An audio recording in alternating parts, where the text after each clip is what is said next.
20h, nous allons ouvrir la séance publique. Est-ce qu'il y a des remarques par rapport au procès verbal de la fois précédente? Et puis, moi, je voulais revenir 2 minutes, puisque que vous êtes étonné du montant téléphonique de 35 000 €. Donc, j'ai été revoir, parce qu'il y a le budget, il y a compte aussi. Et donc, au niveau de l'année dernière, le coût téléphonie, 22 750 €. Voilà. Mais alors, ce qui est intéressant, c'est pour ça que je l'ai fait, c'est de dire en termes de communication sur l'année, ça représente 4 400 €. Donc 2008 en GSM, abonnement compris, et tout le reste, c'est des abonnements, des centrales, des abonnements à l'armée alternative, tout le reste. Donc il y a pratiquement 18 000 rien que d'abonnements par rapport aux communications. Voilà, c'est pour vous donner une info là-dessus. Ok.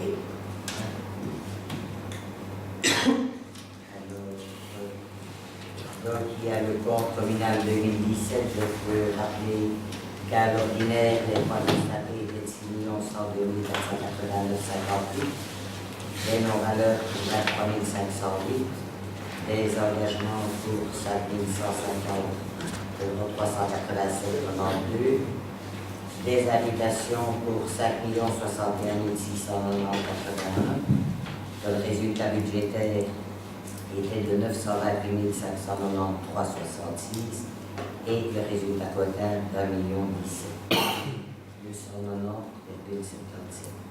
Et à l'extraordinaire, en droit constaté 4 113 040,27, en engagement 4 244 971,18, en invitation 2 26 550,15. Donc le résultat budgétaire, moins 131 920,91. Et le résultat total, 2 86 482,12. Et donc, il n'y a pas eu de rectification de la totale, aucune modification. OK? OK. Alors, il y a, oui, je veux dire, un point à ajouter concernant les fabriques d'église. Donc, on a reçu le budget 2019 de la fabrique d'église de l'entrée. Il faut qu'on laisse le temps pour vérifier. Et donc, on demande au conseil de projet de 20 jours. Et idem pour la fabrique d'église de Solière qu'on vient de recevoir avant-hier. Donc, on se dit, on va le mettre aussi pour aujourd'hui. OK? D'accord. Le point 3, c'est la centrale de marché de la province de Luxembourg, l'accord cadre, service postal, dont on vous demande d'adhérer à la centrale de marché de la province de Luxembourg pour le service postal, l'accord cadre, puisque certaines communes ont été interpellées par les privés en disant qu'ils ne faisaient pas les marchés publics. Voilà, comme ça. On avait rencontré pour tout le monde aussi. Oui, merci. Alors nous passons au point 4 qui est le plan de cohésion sociale. Oui, donc le plan de cohésion sociale, on est venu au mois de mars pour approuver le rapport financier. Et le plan lui-même devait être évalué le 15 mai. Vous avez eu donc une ébauche lors du conseil de mars. Et il n'y a pas eu de remarques, en tout cas, au moment du comité d'accompagnement, le 15 mai. Donc, il a été approuvé par ce comité tel quel. Cette évaluation est transmise à la région wallonne. Donc, elle a été faite transmission a été faite au mois de juin. Et bien, en fait, ici, on doit simplement communiquer ici au conseil. Donc, on doit prendre acte de l'ensemble de l'évaluation en partie. Mais comme vous l'avez vu au mois de mars, il n'a pas changé. Et approuver la version finalisée du document évaluation pour le PC 2014-2019. OK. Si, alors le règlement communal d'aide à l'utilisation opérationnel de l'énergie à la production d'énergie renouvelable.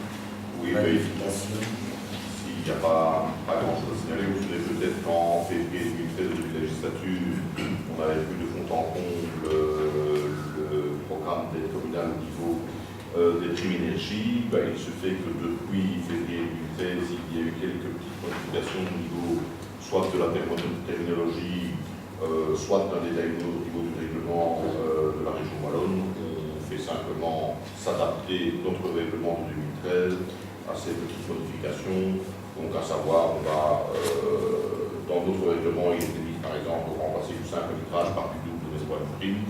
En fait, ça peut donner aussi droit à une prime si on remplace un double vitrage ancien par un double vitrage neuf. Il y avait aussi des notions de plancher, de sol qui ne correspondaient pas exactement au niveau de la terminologie. Et depuis, effectivement, la région wallonne a supprimé un certain nombre de primes pour les maisons neuves et les a conservées pour les maisons en réhabilitation. On a simplement fait coller notre règlement à ce que la législation wallonne a modifié.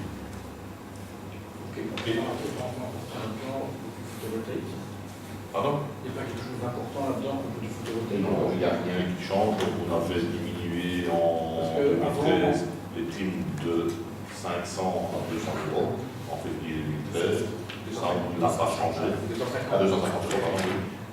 Ça, on ne l'a pas modifié. Ce que j'ai compris, c'est que les habitations neuves n'ont pas droit à une prime photovoltaïque de la région, et que dès lors, ils n'ont pas droit à une prime photovoltaïque à la commune.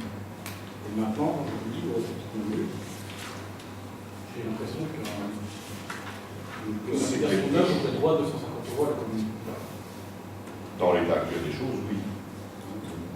Oui, tout le monde, oui. On n'a pas lié à l'habitation pour les photovoltaïques. Parce que, auparavant, si vous avez une demande pour une prime photovoltaïque, vous n'avez pas le droit, puisque la région n'a donné pas. Si. Bon. Mais elle avait été diminuée, elle était de 250 au lieu de 500. Mais est-ce qu'on parle pas de la région? Non, non, c'est le seul dossier pour lequel il ne faut pas de papier de la région. Dans le précédent règlement, c'était pas clair. Dans le précédent règlement, oui. C'était pas clair, il y avait une député qui disait qu'il fallait d'office prouver l'excitation de la prime de région wallonne pour pouvoir.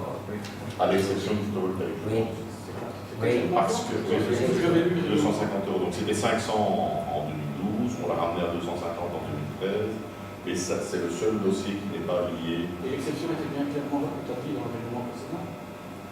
Donc je me souviens. Moi j'ai. Avant, oubliez ça, si ma mémoire est bonne. C'était ambigu, effectivement. J'avais le règlement, et je me suis dit, bah c'est bon, je peux pas. Non, c'est pas la région wallonne, c'était. Qu'est-ce qu'il faut. Parce que je me souviens plus des différentes étapes sur loi Caluat, machin, etc. Et du document final et le nom, l'intitulé qui portait. Et donc on liait ça, je pense, soit à l'octroi de ce qui avait quand on était dans le sol boîte, à l'octroi d'une prime quand on était dans Caluat. Mais Caluat n'a jamais lié sa prime au fait que la maison soit neuve ou en réhabilitation. Parce que dans la version initiale, donc avant 2013, je pense. Oui. Là, je me souviens que vraiment l'octroi des primes communales était lié à l'octroi des primes. Oui, parce que forcément, l'installation devait être agréée, mais dans les conditions d'octroi. Non, mais vraiment pour obtenir la prime communale, il fallait également, au préalable, avoir entrepris peut-être des matchs et avoir obtenu l'octroi d'une prime régionale également. Oui, mais aujourd'hui, il y a des primes. Oui, ah oui, mais d'accord. Il était 40%, l'année passée, il y a pas. Eh bien, il était mis à l'exception du photovoltaïque. Il fallait toujours. Il y a toujours des primes, il y a encore des primes qui viennent de liquider les dernières ici. Il faut aller voir sur le site internet. J'étais allé sur le site internet. Oui, tout à fait. Parce que je comptais solliciter cette prime. Et puis j'avais trouvé ça ambigu. Et j'avais voulu poser la question à quelqu'un qui est un homme de loi, à savoir M. Maison. Il m'avait dit effectivement c'est ambigu, mais on a dit qu'il n'y a pas droit. C'était ambigu. Est-ce qu'il y en a encore qui le demandent? Oui, on en a encore régulièrement, et ça n'est en aucun cas lié à la vétusté de la maison. C'est une bonne nouvelle. Et au niveau de Calégois non plus, ça n'était pas lié. Il y a un délai. Il y a un délai. Je ne sais plus combien. Ouais, c'est dans les 12 mois de l'installation aussi. Ah non, c'est de l'acceptation du dossier. Voilà. Je l'ai vu tout à l'heure. Voilà. Il y a encore bon. Je l'ai installé le 22 août. Donc...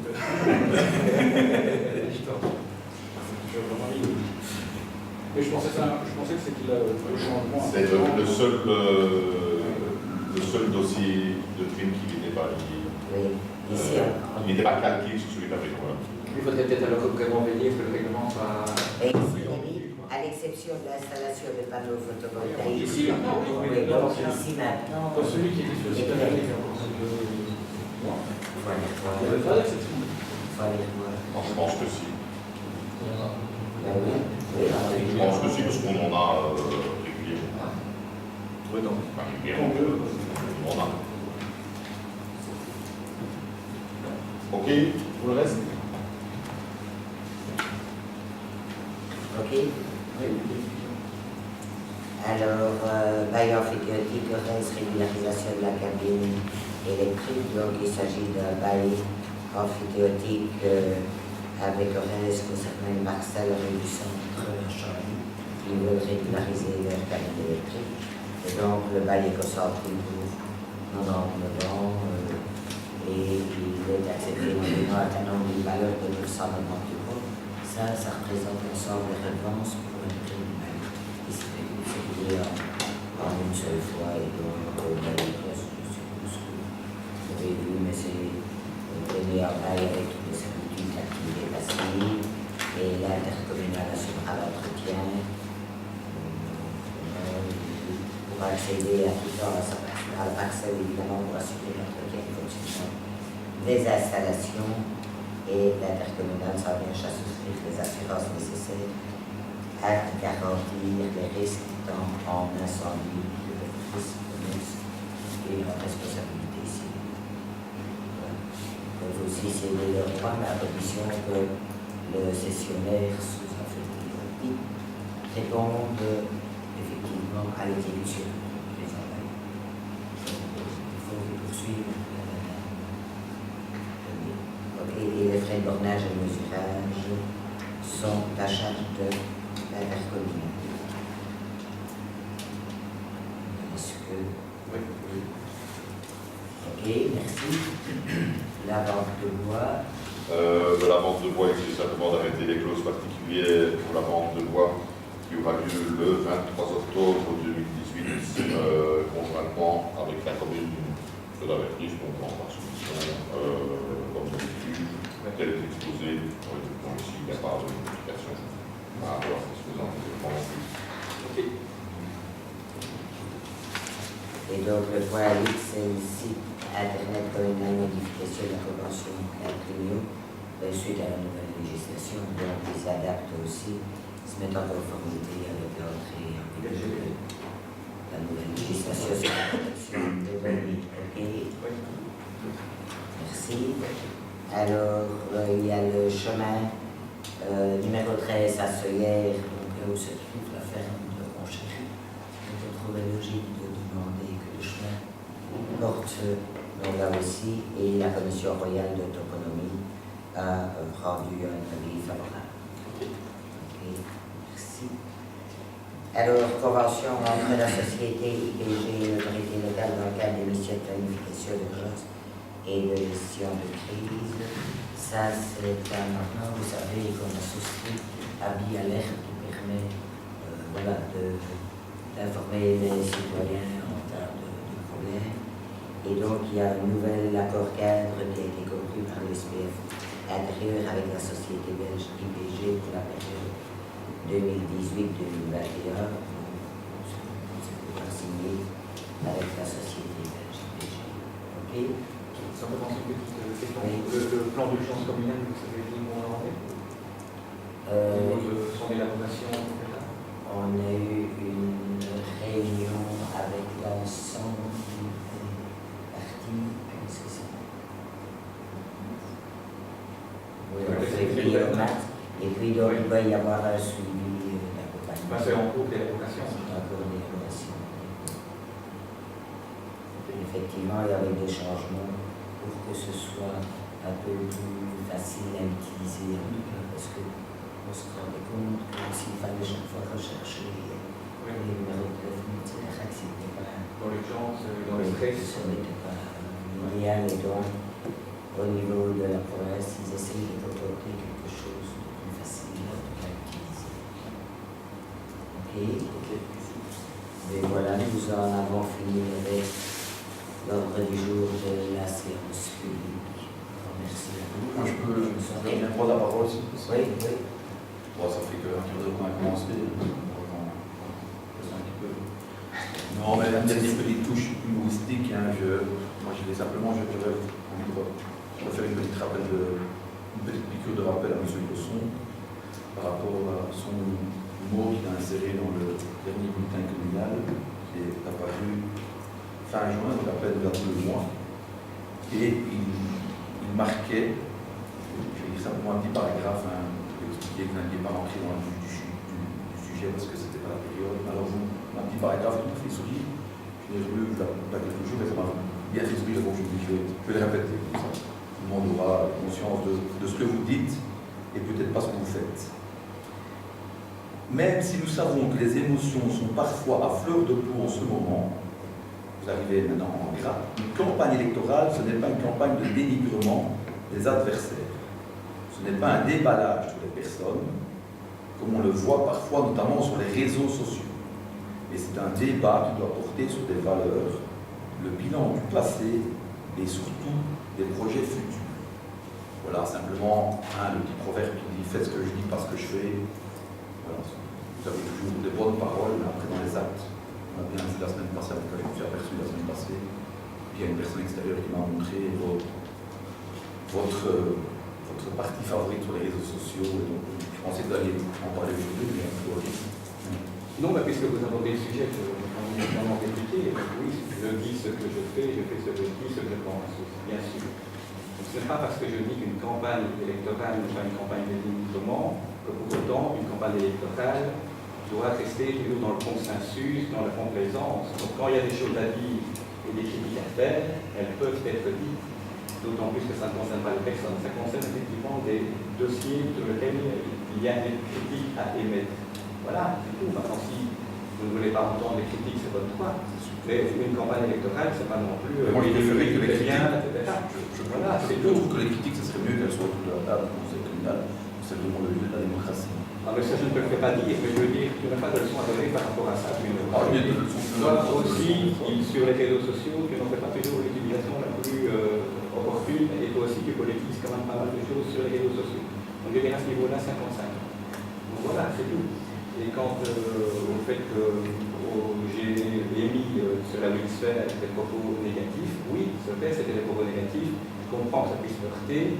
Et il faut savoir que sur les réseaux sociaux, sur les publications, 99 publications sur 100 sont positives, c'est des photos, c'est des paysages, c'est des choses sympathiques. Mais là, les détracteurs n'apprécient pas. Comme par hasard, il n'y a jamais de like de ce truc-là. Mais dès que j'ai un truc négatif, là on le relève en disant que le son est vraiment asaltique, il y avait des trucs négatifs. Oui, une fois, comme ça, en passant depuis au moins 6 mois, j'étais bien négatif. Donc voilà, je pense que j'ai vraiment la conscience tranquille par rapport à ça. Et je répète, une campagne électorale, ce n'est pas une campagne de dénigrement.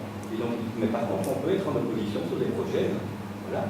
Donc, on n'a pas. Voilà, le dossier de la Wilsphère ne peut pas dire que c'était un exemple de bonne gestion, mais vous avez sûrement des réponses à donner sur le fond. Et voilà, les gens apprécieront. Moi, je dis ce que je pense. C'est tout. J'estime que le dossier n'a pas nécessairement été bien géré. Voilà. Tu sais m'expliquer le fond du dossier? Parce qu'on a mal géré. Explique-moi. On a mal géré quoi? Je parle de la Wilsphère. Aussi, évidemment. Eh bien, je ne sais pas si tu te souviens, mais ce dossier est venu au Conseil communal. Et nous avons dit au Conseil communal, avec Edwin et Emmanuel à l'époque, tout le mal que l'on pensait de ce choix. Non pas sur le plan artistique, parce qu'effectivement c'est une belle œuvre, qui a toute une symbolique, donc ce n'est pas du tout ça qui est en cause, mais par rapport aux aspects techniques. Les aspects techniques, Edwin, je me souviens très bien, a invoqué le fait qu'on était sur un axe et sur lequel repose un poids lourd, qui en plus est en mouvement et qui en plus est avec de l'électricité et qui en plus est avec de l'eau. Et donc Edwin a dit, vous allez droit dans un mur, je dis certain qu'à un moment ou un autre, à bref délai ou à moyen terme, il y aura des problèmes. Ça, c'est de la mauvaise gestion. je dis que pour 10 000 euros, c'est impossible. Oui, voilà. Oui, mais ça, on en a discuté. Et donc, Et ce dossier-là, est-ce que... et donc nous, on s'est abstenu, on n'a pas voté contre parce qu'effectivement il y avait un subside de la province et que de ce fait on trouvait que artistiquement l'œuvre était belle, mais on sentait venir le problème. Voilà. Et ça, c'est de la mauvaise gestion communale. Eh ben, la mauvaise gestion communale, c'est le mauvais choix. Simplement, c'est Qui a le mauvais choisi, choix. qui a choisi? Les citoyens, c'est 100 personnes qui ont voté, il y a 2000 électeurs, il y a 3000 habitants. Donc moi je ne sais pas, mais si c'est 100 personnes qui décident, nous sommes nous des représentants élus aussi. C'est à nous de prendre les responsabilités en tenant compte bien sûr des aspects artistiques, mais de tous les éléments d'un dossier. Et je pense que les citoyens n'ont pas été, qui ont voté, ont aussi pris en considération l'aspect artistique, mais pas nécessairement les contraintes techniques. On avait évoqué la possibilité aussi de s'adresser un peu au contrôle. Vérifier les calculs, vérifier la stabilité, vérifier que tout était correct. Et puis, alors, quand même, encore une chose, si j'ai fait cette sortie de Facebook et je peux entendre que c'est maladroit, tout ce qu'on veut, et d'ailleurs, on les prendra plus en 14 octobre, comme ça, je vous en croyez le chose. D'accord? J'ai bien fait d'intervenir. Oui, tu as bien fait. Mais alors, par contre, là où il y a eu une mauvaise intervention à la base, je dis que c'est quand même le bulletin, enfin pas le bulletin, le doute boîte, qui est intervenu quelques jours avant l'intervention du 13 août de Guillaume, en disant tout va être résolu le 13 août, tout est bien, et puis le 13 août, il s'avère que non, rien n'est résolu. Donc voilà, je dis quelque part, il y a un effet d'annonce. Donc moi, c'est mon rôle d'opposition de le relever. Le tract a été fait suite à la réunion du 13 juillet, à laquelle M. Contessier était présent. Le responsable était absent. Il y avait le responsable de la province et le responsable du service technique communal. Suite à cette réunion, représentant la société Vachon France. Et suite à cette réunion-là, il avait été convenu de démonter la boule le 13 pour l'emmener en usine. Donc, je vais M. Contessier, parce qu'il Il a reçu le Il a reçu le PV. Il a reçu le Il PV. l'a pas su, d'après ce que j'ai pu Ici, comprendre. on a le savoir de ici, il a reçu le PV de la réunion. effectivement, il l'a relu, mais bon. Mais ça, Je ne comprends pas, c'est l'ouvrage. Mais la réunion du 13 juillet, enfin, il était choqué, il ne s'est pas présenté, il ne s'est pas Il expliqué. ne appartient plus. Non. Il a livré, il n'appartient plus, ça appartient à la province, c'est géré par la commune. La province et la commune décident de démonter l'œuvre. On est bien d'accord. Après En quoi un an et demi de réunion. En quoi est-ce qu'il est le droit de dire ah non, on ne démonte pas, c'est risqué. Et qui a pris la décision de ne pas enlever la boule? Mais je vous le demande. C'est la province, l'administration provinciale. C'est pas la commune, hein. Moi j'étais absent. Ce n'est pas le collège, ce n'est pas le directeur général et ce n'est pas l'inspecteur qui gérait le dossier.